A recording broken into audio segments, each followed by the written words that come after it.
அஸ்ஸலாமு அலைக்கும். வலைக்கும் இன்று சலாம். நம்முடைய மதுரையைச் சேர்ந்த மதுரையில் உள்ள வக்ஃபு வாரிய கல்லூரி பள்ளிவாசலில் இமாமாக பணிபுரிந்து வரக்கூடிய மௌலவி ஹாஃபில் காரி PM அப்துல் அஜீஸ் வாயிதி ஃபாசில் மிஸ்பாகி அவர்கள் நம்முடைய இந்திய விடுதலைப் போரில் மதுரை மக்கள் அந்த தலைப்பிலே நம்முடைய ஒரு சிறு உரையை வழங்கியிருக்கிறார்கள். மௌலவி அப்துல் அஜீஸ் வாயிதி அவர்கள் அரவக்குறிச்சி மதரசா மனாருல் ஹுதாவில் ஹாபில் பட்டமும், சேலம் நூருல் இஸ்லாம் அரபிக் கல்லூரியில் 5 வருட ஆலிம் பட்டமும், காரி பட்டமும், திருவாரூர் மாவட்டம் அத்திக்கடை வாயித் ஃபாத்திமா அரபுக் கல்லூரியில் ஆலிம் பட்டம், மாயவரம் நீடூர் மிஸ்பாவுல் ஹுதா அரபுக் கல்லூரியில் ஃபாசில் பட்டம் பெற்றவர். இன்று நம்மிடையே இந்த உரையை வழங்க வந்திருக்கிறார்கள். அவர்களை நாம் முதுவை இதாயத் யூடியூப் சேனல் வழியாக உரை நிகழ்த்த வருமாறு அன்போடு அழைக்கிறோம். அஸ்ஸலாமு அலைக்கும் வரஹ்மத்துல்லாஹி தஆலா வபரகாத்துஹு. சொல்லாம். மதுரை அப்துல் அஜீஸ் வாஹிதி வந்திருக்கிறேன். முதுவே ஹிதாயத் யூடியூப் சேனலுடைய நேயர்கள் உலகெங்கிலும் பார்த்து கொண்டிருக்கக்கூடிய தமிழ் நெஞ்சங்களுக்கு சலாத்தை தெரிவித்துக் கொள்கிறேன். அஸ்ஸலாமு அலைக்கும் வரஹ்மத்துல்லாஹி தஆலா வபரகாத்துஹு. இந்திய விடுதலை போரில் மதுரை மக்களுடைய பங்கு என்ன என்பது குறித்து சில செய்திகளை நான் பார்க்க போறேன். ஆனால் வர இருக்கிறது நடந்து கொண்டிருப்பது குடியரசு தினம். குடியரசு தினத்தில் சுதந்திரத்திற்கு பங்கு வகித்தவர்கள் குறித்து பேசுவது சாத்தியமா என்பதை நான் கொஞ்சம் யோசிச்சு பார்த்துக்கிட்டு இருந்தேன். உள்ளபடியே அது ஒரு சாத்தியமான விஷயம்தான் அப்படிங்கிறதையும் நான் உங்களுக்கு தகவல் சொல்லிடுறேன். முதலில் குடியரசு தினம் குறித்து சில செய்திகளை சொல்லிவிட்டு தமிழ்நாட்டு மக்களுடன் இந்திய விடுதலை பெரும்போரில் எந்த அளவிற்கு பங்கு வகித்திருக்கிறார்கள், அதிலும் குறிப்பாக மதுரை ஜில்லாவை சார்ந்தவர்கள் எந்த அளவிற்கு பெரும் பங்கு வகித்திருக்கிறார்கள் என்பது குறித்து சில செய்திகளை நான் உங்களுக்கு சொல்லிடுறேன். டிசம்பர் 12வது நாள் 1946வது ஆண்டு வாக்குல நிரந்தர அரசியல் அமைப்பு சட்டத்தை உருவாக்க வேண்டும் என்பதாக தீர்மானம் இயற்றப்பட்டு அதற்கு தலைவராக அண்ணல் அம்பேத்கர் BR அம்பேத்கர் அவர்கள் நியமிக்கப்பட்டு சுமார் 2 ஆண்டுகள் 11 மாதங்கள் 18 நாள்கள் அதற்குண்டான பல்வேறு வகையிலான முயற்சிகள் தகவல்கள் சேகரித்து இந்திய அரசியல் அமைப்பு சட்டத்தை அவர்கள் ஒரு நூல் வடிவில் தொகுக்கிறாங்க.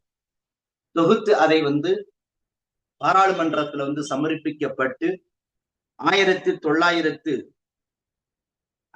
ஜனவரி 24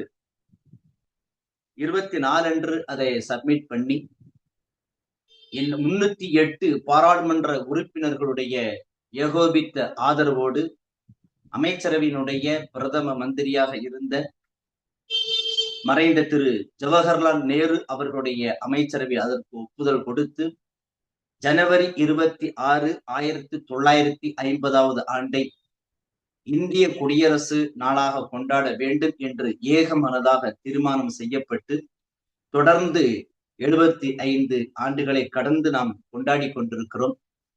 இந்த குடியரசு மலர்ந்த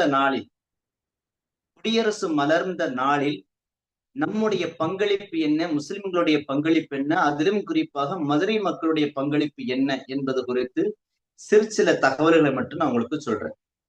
பத்திரிகையாளர்களாக, தனி நபர்களாக, மார்க்க அறிஞர்களாக, இப்படி யார் யார் எந்தெந்த வகையில் இராணுவத்தில் எந்தெந்த வகையில் பங்களித்திருக்கிறார்கள், கலையின் மூலமாக எந்தெந்த வகையில் பங்களித்திருக்கிறார்கள் அப்படிங்கிற சின்ன சின்ன செய்திகளை உங்களுக்கு நான் மிக குறிப்பா சொல்லிடுறேன். முத்தாய்ப்பாக மதுரை ஜில்லாவில் சுமார் 1957 நபர்கள் இந்திய விடுதலைக்காக பெரும் பங்கு ஆற்றியிருக்கிறார்கள். பலர் அதில் மரணம் அடைந்திருக்கிறார்கள், வீர மரணம் அடைந்திருக்கிறார்கள், பல ஆண்டுகள் சிறை சென்றிருக்கிறார்கள் என்பது முத்தாய்ப்பான விஷயம்.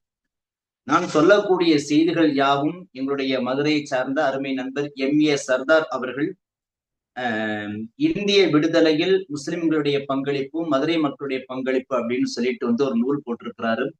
அந்த தரவுகளை அவர் சேகரிப்பதற்கு சுமார் 65 நூல்களை அவர்கள் மேற்கோள் காட்டி ஆய்வு செய்து, அத்தோடு மட்டுமல்லாமல் அரசு ஆவணங்கள், அரசு கெசட்கள், மேனுவல் பல்வேறு தரவுகள் மூலமாக இந்த செய்திகளை தொகுத்திருக்கிறாரு.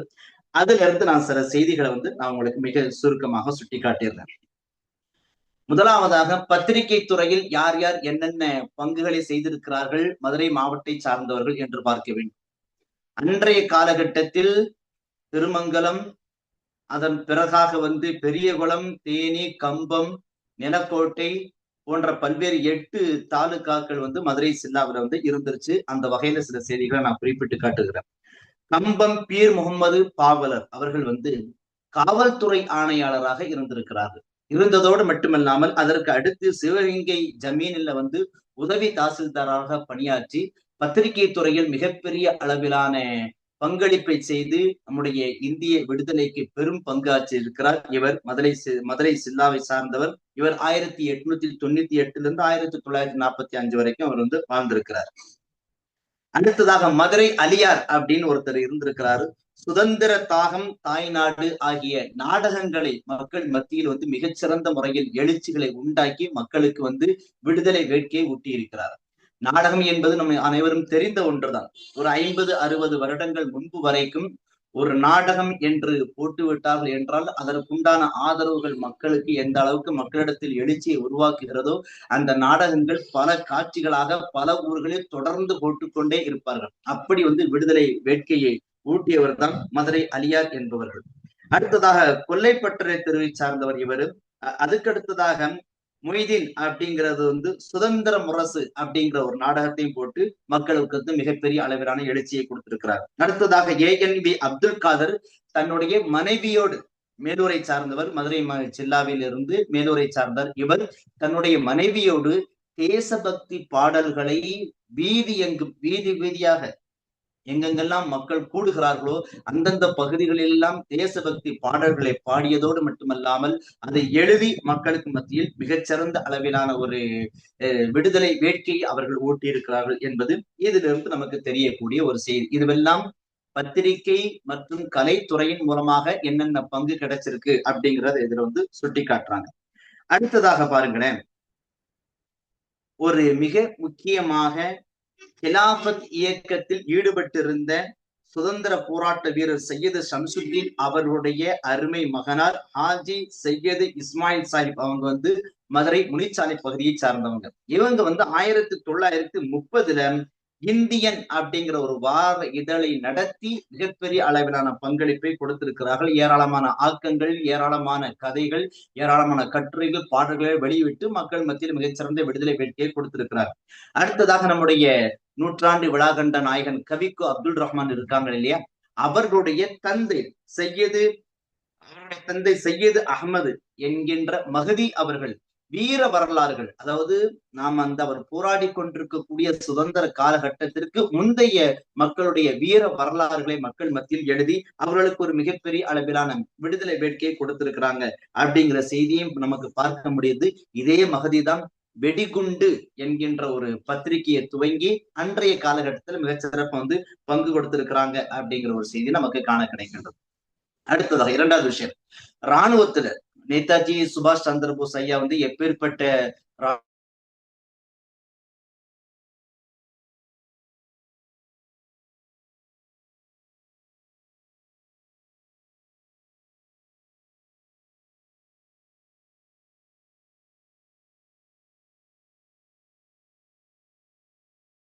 தாஜுத்தீன், அபுபக்கர், காதர் பாஷா இவர்கள் எல்லாம் மிகப்பெரிய அளவிலான பங்கு வைத்திருக்கிறாங்க. பார்த்திபனூரை சார்ந்த இப்ராஹிம், கச்சி மீதின் இவர்கள் எல்லாம் மிகப்பெரிய அளவிலான பங்கு வைத்திருக்கிறார்கள். இளையாங்குடியை சார்ந்த, இது பக்கத்து மாவட்டம் அப்படிங்கிறதுனால ராமநாதபுரம் ஜில்லா அப்படிங்கிறதுனால ஒரு செய்தியை கூடுதலாக சொல்றேன். இளையாங்குடி அப்துல் காதர், மேலூர் அப்துல் ஹமீது, அத்தோடு மட்டுமில்லாமல் மானாமதுரை அப்துல் பாசித்து, மதுரை மொய்தீன் பிச்சை இவர்கள் எல்லோரும் மிகப்பெரிய அளவிலான பங்களிப்பை கொடுத்திருக்கிறாங்க. அந்த நம்முடைய நேதாஜி சுபாஷ் சந்திரபோஸ் ஐயா அவர்களுடைய இராணுவத்தில் மிகப்பெரிய அளவிலான பங்களிப்பு செஞ்சு பெரிய அளவிலான தளபதி அளவிற்கும் உயர்ந்த முஸ்லிம்கள் ஏராளமானவர்கள் இருக்கிறாங்க அப்படிங்கிற ஒரு செய்தி நமக்கு காண கிடைக்கின்றது. அடுத்ததாக ரெண்டு விஷயத்த சொல்லியிருக்கேன். ராணுவத்தை சொல்லியிருக்கேன், பத்திரிகை துறை, கலைத்துறை சொல்லியிருக்கேன். இதுக்கு அடுத்ததாக வெள்ளையனே வெளியேறு இயக்கம் அப்படிங்கிறது எப்பேற்பட்ட இயக்கம் உருவாக்கப்பட்டு நமக்கு வந்து பெரிய அளவுல பங்களிப்பு நம்ம செஞ்சிருக்கோம் அப்படிங்கிறது நமக்கு தெரிய வருது. வெள்ளையனே வெளியேறு இயக்கம் வந்து அறிவித்த பிறகு ராமநாதபுரம், காரைக்குடியில எல்லாம் மிகப்பெரிய அளவிலான கலவரங்கள் வெடித்திருக்கிறது. கலவரம் வெடித்து எந்த அளவிற்கு பிரச்சனையா இருக்குனாக்கா, போலீஸால சமாளிக்க முடியாம, காவல்துறையால சமாளிக்க முடியாம, இறுதியாக இராணுவம் வரவழைக்கப்பட்டு இந்த மற்ற ஏனைய நிகழ்வுகள் யாவும் வந்து கட்டுக்குள் கொண்டு வரப்பட்டது அப்படிங்கிறது நமக்கு தெரிய வருது. இதே சமகாலத்துல மகாத்மா காந்தி அவர்கள் வெள்ளையனை வெளியேறு இயக்கத்தை அறிவித்த பிறகு மதுரையிலும் இது போன்ற மிகப்பெரிய அளவிலான கலவரங்கள் வெடிச்சிருக்குது. இராணுவமே வந்து உள்ள வந்திருக்குது அப்படிங்கிறது நமக்கு அதுல இருந்து நமக்கு தெரிய வருகின்றது.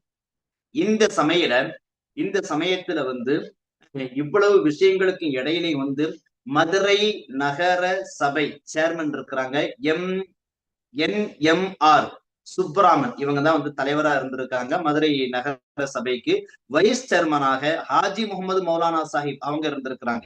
இவர்கள் இருவருமாக சேர்ந்து நகர சபையை, இப்ப எப்படி மாநகராட்சி கூட்டம் இருக்குது அது போன்று உண்டான அந்த நகர சபையை கூட்டி 1942 ஆகஸ்ட் 19 வந்து மிகப்பெரிய அளவிலான ஒரு கூட்டத்தை கூட்டி இந்த வெள்ளையனை வெளியேறு இயக்கத்துக்கு ஆதரவாக பெரிய அளவிலான தீர்மானங்களை எல்லாம் தொடர்ந்து போட்டுக்கிட்டே இருக்கிறாங்க.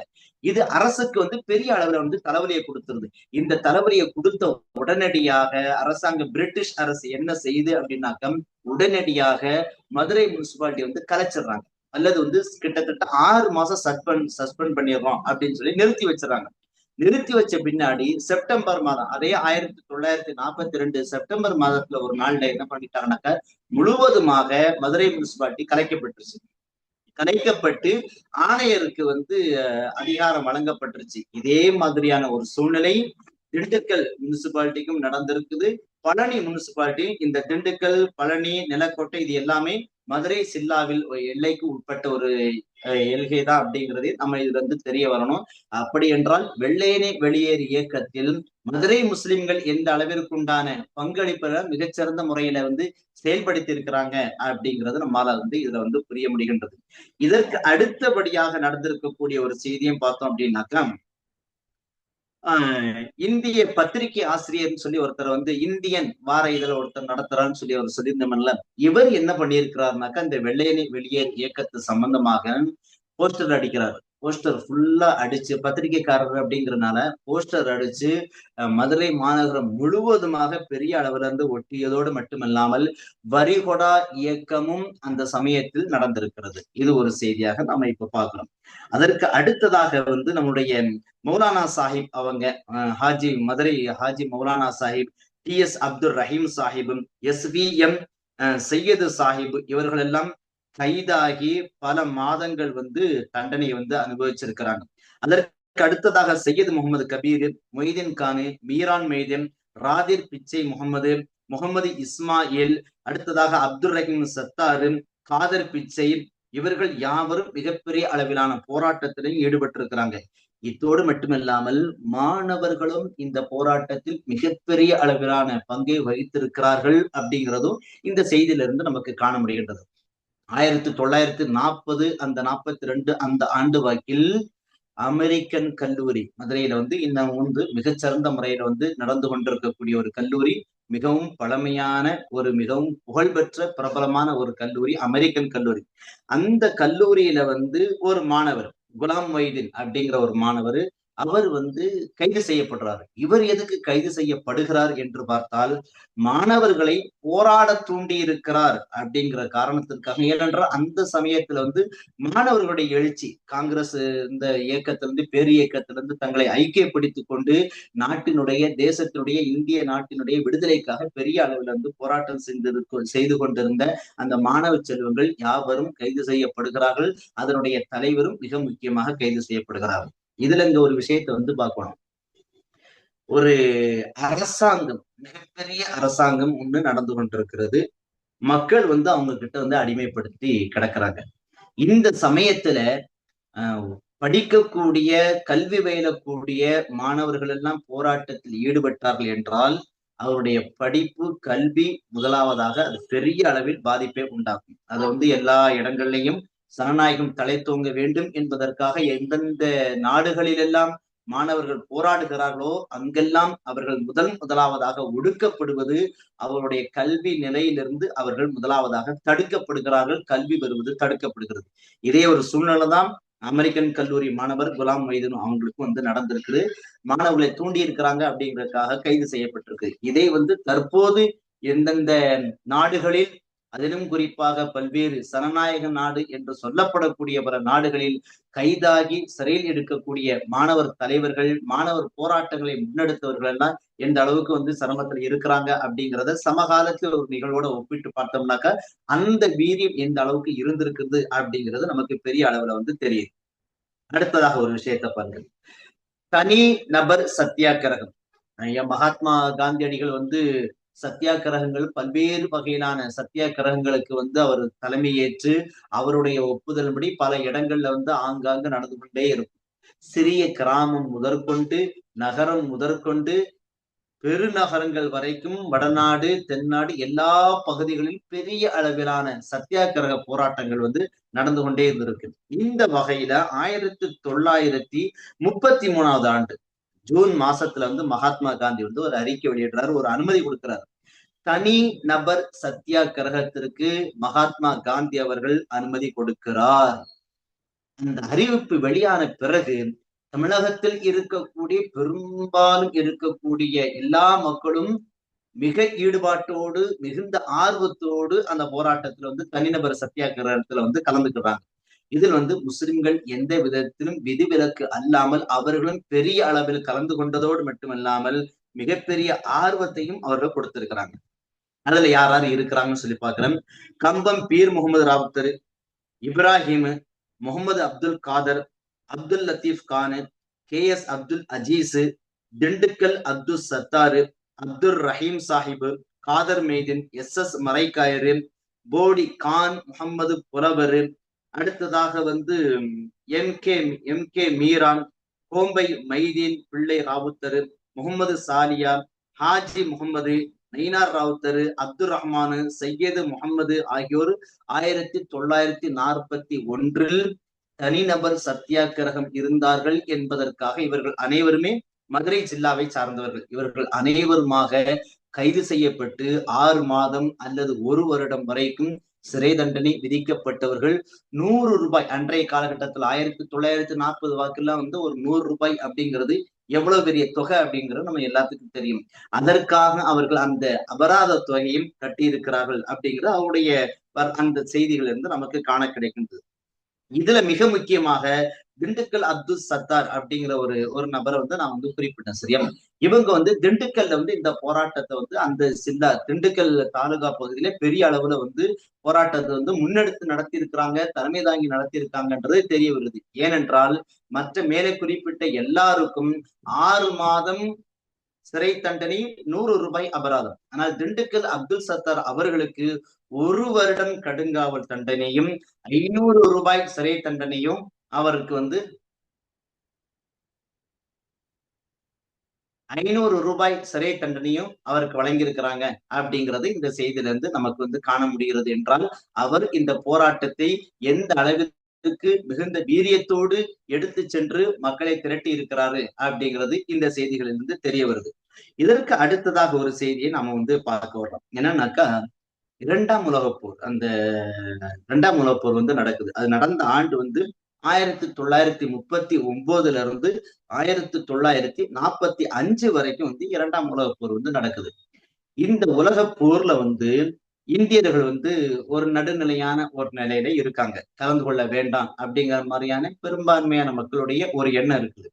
ஆனால் இந்தியர்களை ஆட்சி செய்வது, இந்தியர்கள் அடிமைப்பட்டு கிடந்தது பிரிட்டிஷ் அரசாங்கத்திற்கு. பிரிட்டிஷ் அரசாங்கம் உடனடியாக ஒரு அறிக்கை வெளியிடுறாங்க. இந்த 2ஆம் உலகப் போர்ல இந்தியர்கள் யாவரும் கலந்து கொள்ள வேண்டும், அந்த தகுதி இருக்கக்கூடிய எல்லாரும் கலந்துக்கணும் அப்படிங்கிறத ரொம்ப ஸ்ட்ராங்கான அறிவிப்பை வெளியிட்டு அதற்குண்டான ஆட்களை சேர்க்க ஆரம்பிச்சிட்டாங்க. சேர்க்க ஆரம்பிச்சதோட காங்கிரஸ் தலைவர்களும் கொதித்தெழுந்து விட்டு மிகப்பெரிய அளவிலான போராட்டம், இதுக்கும் தொடர்ந்து போராட்டமே நடந்துகிட்டு இருக்குது. காங்கிரஸ் பேர் இயக்கம் ஒரு மிகப்பெரிய அளவிலான ஒரு பிரகடனத்தை வெளியிடுது. எந்த காரணத்தை கொண்டும் இந்தியர்கள் 2ஆம் உலகப் போரில் கலந்து கொள்ள வேண்டாம், அத்தோடு மட்டுமல்லாமல் எந்த வகையிலும் நிதி உதவியும் வழங்க வேண்டாம் அப்படிங்கிறது ஒரு மிகப்பெரிய அளவிலான ஒரு பிரகடனத்தை வெளியிட்டு அதை நாடு முழுவதும் கொண்டு போய் சேர்க்க ஆரம்பிச்சிட்டாங்க. சேர்க்க ஆரம்பிச்சதுல இருந்து ஏராளமான முஸ்லிம்கள் பிரிட்டிஷ் அரசுக்கு எதிராக, அதாவது 2ஆம் உலகப் போர்ல கலந்து கொள்ளக்கூடாது அப்படிங்கிற விஷயத்துல மிகப்பெரிய அளவிலான ஒரு போராட்டத்திலே அப்பொழுதும் ஈடுபட்டு கொண்டே இருக்கிறாங்க. எந்த அளவுக்கு இது இருந்திருக்குது அப்படின்னு சொல்லி பாத்தீங்கன்னாக்கா, மதுரை மாவட்டத்தினுடைய காங்கிரஸ் தலைவராகவும் அன்றைய காலகட்டத்தில் எம்எல்ஏவாகவும் இருந்த கே முகமது அப்துல் காதர் அப்படிங்கிறவங்க 1940 போர் எதிர்ப்பு நடவடிக்கையில் ஈடுபட்டிருக்கிறார் இவர் அப்படின்ற அளவுல மிகப்பெரிய அளவிலான குற்றம் சாட்டப்பட்டு ரொம்ப தீவிரமா ஒண்ணு எம்எல்ஏ அப்படிங்கிறப்ப ஒரு பெரிய அளவிலான பிரபலம் அந்த சமயத்துல இருந்திருக்கு. காங்கிரஸ் பேர் இயக்கத்தினுடைய மதுரை மாவட்டத்துல ஒரு பொறுப்பு வகிக்கக்கூடிய நிர்வாகியாவும் இருக்கிறாங்க.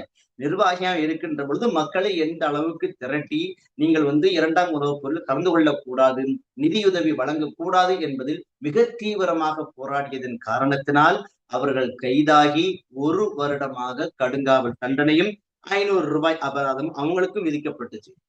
இதே போன்று உண்டான ஒரு சூழ்நிலை உத்தமபாளையம் ஒரு மாணவர், உத்தமபாளையத்தில் கல்லூரியை படித்துக் கொண்டிருக்கக்கூடிய ஒரு மாணவர் கே முகமது இஸ்மாயில் அப்படிங்கிற ஒருவரும் 1941 இதே போன்று உண்டான இந்த 2ஆம் உலகப் போரில் கலந்து கொள்ளக்கூடாது என்பதை பறைசாற்றும் விதமாக மக்கள் மத்தியில் மிகப்பெரிய அளவிலான எழுச்சியை கொண்டு வரும் முகமாக அவர் பிரச்சாரம் தொடர்ந்து செஞ்சுக்கிட்டே இருந்ததுனால அவரும் கைதாகி பல மாதங்கள் சிறையில இருந்திருக்கிறாரு அப்படிங்கிற ஒரு செய்தியை நமக்கு காண கிடைக்கின்றதாக. இப்ப நம்ம சொல்லி இருக்கக்கூடிய பல்வேறு செய்திகள், ஒன்று மன்னர்களாக இருந்தவர்கள், ஜமீனில் இருந்தவர்கள், நவாபில் இருந்தவர்கள், குறுநில மன்னர்கள், பாளையக்காரர்கள், இவர்களெல்லாம் இந்தியாவுக்கு தேச விடுதலைக்காக போராடி கொண்டே இருந்திருக்கிறாங்க ஒரு கட்டத்துல. அதற்கு அடுத்ததாக அரசியல் உருவாக்கம் பெற்ற பிறகு அரசியல் நிர்ணய சபை, இரட்டை அரசியல் நிர்ணய சபை வந்துவிட்ட பிறகு இந்திய அரசியல் தலைவர்கள் மிகப்பெரிய அளவிலான தலைவர்களாக அவர்கள் உருவெடுத்திருக்கிறாங்க. அதுல மகாத்மா காந்தி முதற்கொண்டு ஏராளமான தலைவர்கள் அவங்க அரசியல் தலைவர்களாக உருவெடுத்து மக்கள் திரளை அவர்கள் முன்வைத்து அஹிம்சா வழியில் ஏராளமான வகையிலான ஒரு போராட்டம் ஒருபுறம் நடந்து கொண்டிருக்கிற, நேதாஜி சுபாஷ் சந்திர போஸ் அவர்களுடைய இராணுவ படை ஒருபுறம் போராடி கொண்டிருக்க மிகப்பெரிய அளவிலான ஒரு பங்களிப்பு இருந்திருக்கு. இதுல இன்னும் சொல்ல போனா மில் தொழிலாளர்கள் போராட்டம், ஐயா பசும்பன் முத்துராமலிங்க தேவர் ஐயா அந்த சமயத்துல எம்எல்ஏவா இருந்திருக்கிறாங்க. மதுரை மில் தொழிலாளர்கள் போராட்டத்திலிருந்து பெரிய அளவுல பங்களிப்பு ஈடுபட்டு மௌலானா சாஹிப் அவர்கள் மூலமாக அதற்குண்டான தீர்வும் நடந்திருக்குது. இப்படியாக எல்லா மக்களுமாக ஒன்றிணைந்து, அதிலும் குறிப்பாக தமிழ்நாட்டினுடைய பங்களிப்பு பெரிய அளவில் இருந்தது. அதிலும் மிக முக்கியமாக மதுரை சில்லாவினுடைய பங்களிப்பு அபரிதமான அளவிற்கு இருந்திருக்கிறது என்றால், அப்பொழுதே மதுரை மௌலானா சாஹிப் முதற்கொண்டு பசும்பன் முத்துராமலிங்க ஐயா அவர்கள் முதற்கொண்டு பெரியார் இங்கு வருவதற்குண்டான காரணம் முதற்கொண்டு ஏராளமான மதுரை மக்கள் பெரும் தலைவர்களை எல்லாம், அரசியல் தலைவர்கள், சுதந்திர போராட்ட தலைவர்கள் எல்லாம் சந்தித்து அவர்களை இங்கு வரவழைத்து பல நிகழ்ச்சிகளை எல்லாம் நடத்தி இருக்கிறாங்க அப்படிங்கிறது இந்த மதுரையினுக்கு உண்டான ஒரு மிகச்சிறந்த வீர வரலாற்று, சுதந்திர வரலாற்று, தியாக வரலாறாக இங்கு பாடுபடப்பட்டிருக்குது. இது போல மிக முக்கியமாக அந்த சுதந்திர இந்தியாவுக்காக எப்படியெல்லாம் அது வெவ்வேறு விதமான வடிவங்களை எடுக்குது அப்படின்றத நாம் இந்த நூல்ல பார்க்கின்ற பொழுது, பிரிட்டிஷ் கவர்மெண்ட் ஒரு அறிவிப்பு வெளியிடும். அறிவிப்பை வெளியிட்ட உடனே அதை காங்கிரஸ் தலைவர்கள் பெரிய அளவுல மக்களுக்கு எதிரானதாக இருக்குது அப்படின்னு அவங்க கருதுனாங்கன்னாக்கா உடனடியாக ஒரு எதிர்ப்பை அவங்க தெரிவிக்க ஆரம்பிச்சுறாங்க. எதிர்ப்பை தெரிவிச்சதோட அது கொஞ்சம் கொஞ்சமாக டெல்லி இந்திய தலைநகரத்துல இருந்தோ அல்லது அந்தந்த பகுதியில இருந்து கொஞ்சம் கொஞ்சமாக கடத்தப்பட்டு பத்திரிகைகள் மூலமாகவோ அல்லது சொல் வழியாகவோ அல்லது செவி வழியாகவோ கடத்தப்பட்டு அது நாடெங்கிலும் பெரிய அளவிலான எண்ண அலைகளை உருவாக்கி மக்களை கிளர்ந்தெழ செய்கிறது. ஒரு பிரச்சனை முடியாது, அடுத்து இன்னொரு பிரச்சனை நிற்கும், அதற்கும் போராடுவார்கள். 2 பிரச்சனைக்கு போராடுவாங்க. அடுத்து 3வது ஒரு பிரச்சனையை வந்து பிரிட்டிஷ் கவர்மெண்ட் கொண்டு வந்தோம், அதற்கும் மக்கள் போராடுவாங்க. இப்படியாக எல்லா பக்கமுமாக போராட்டங்கள் தொடர்ந்து இயங்கிக்கிட்டே இருந்து தொடர்ச்சியான போராட்டங்கள் அறவழியில், அஹிம்சை வழியில் தொடர்ச்சியான அமைதியான நியாயமான போராட்டங்களை முன்னெடுக்கின்ற பொழுது எப்பேற்பட்ட அரசாக இருந்தாலும் மக்களுக்கு செவிதாழ்த்தியே ஆக வேண்டும். மக்கள் மன்றத்தில் அவர்கள் தலைகுனிந்து அவர்களுடைய நோக்கங்கள் என்ன இருக்கிறது, நியாயமான காரியங்களை ஏற்றி ஆக வேண்டும் என்பதை நாம் வரலாறு நடிகளையும் பார்க்கிறோம். பிரிட்டிஷ் வந்து வெளியே போயிருச்சுன்னு சொல்லி சொல்றமே சாதாரணமான போற. இதே 1947ல பிரிட்டிஷ் அரசாங்கமும் இந்திய அரசாங்கமும் இணைந்துதான் அரசியல் அமைப்பு இரட்டை நிலை வந்து இருந்துருந்துச்சு. அதாவது சில பிரிட்டிஷ் அதிகாரிகள் வந்து அதிகாரத்துல இருப்பாங்க, அது போல இந்திய அறிவியலாளர்கள் கல்வியாளர்கள் அதிகாரத்துல இருப்பாங்க. இது 47க்கு பிறகு தொடர்ந்து முன்னெடுக்கப்பட்டு 1950 முழுக்க இந்தியாவை இந்தியர்களே ஆண்டு கொள்ள வேண்டும், அதற்குண்டான சட்ட வரைவுகளை இந்தியர்களே எடுத்துக்கொள்ள வேண்டும், அவர்களே உருவாக்கி கொள்ள வேண்டும் என்கின்ற ஒரு உன்னதமான கோட்பாட்டோடு வந்ததுதான் குடியரசு அப்படிங்கிற 1950 வந்து ஜனவரி 26 வந்து அது நமக்கு வந்து ஒரு நல்ல முறையில வந்து முடிவாயிருக்குது.